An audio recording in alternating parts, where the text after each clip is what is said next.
মালাধর বসু মূলত ভক্ত কবি। তাই কৃষ্ণের মাধুর্য লীলার কথা বললেও তার ঐশ্বর্য রূপকেই মর্যাদা দিয়েছে। পরবর্তীকালে রাগানুরাগ ভক্তির প্রেরণাকে এই কাব্যের প্রধান লক্ষ্য করা যায়।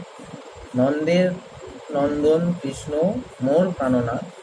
চৈতন্যদেব মালাধর বসুর এতখানি গ্রহণকারী ছিলেন যে তার জন্মস্থান কুলিনগ্রামকেও তিনি সম্মান করতেন। এই বলে যে চৈতন্য চরিতামৃত থেকে জানা যায়, তোমার কা কথা তোমার গ্রামের কুকুর, সেও মোর প্রিয় অন্যজন বহুদূর।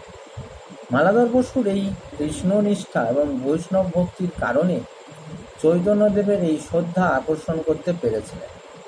মালাধর বসু কাব্যের নাম শ্রীকৃষ্ণ বিজয় ছাড়াও গোবিন্দমঙ্গল এবং গোবিন্দ বিজয় নামে গ্রন্থটি পরিচিত ছিল। গ্রন্থ রচনা হিসাবে শ্রীকৃষ্ণ বিজয় গ্রন্থে দুটি ছত্র মেলে। 1395 শকে গ্রন্থ আরম্ভন এবং চতুর্দশ 2 শক হইল সমাপন, অর্থাৎ 1395 থেকে 1402 শকাব্দ পর্যন্ত তথা 1473 থেকে 1482 খ্রিস্টাব্দ পর্যন্ত, মানে দুটো সাল, বাংলা এবং ইংরেজি। খ্রিস্টাব্দের মধ্যে একটা হচ্ছে শকাব্দ বাংলায়, আমরা একটা হচ্ছে খ্রিস্টাব্দ বলছি।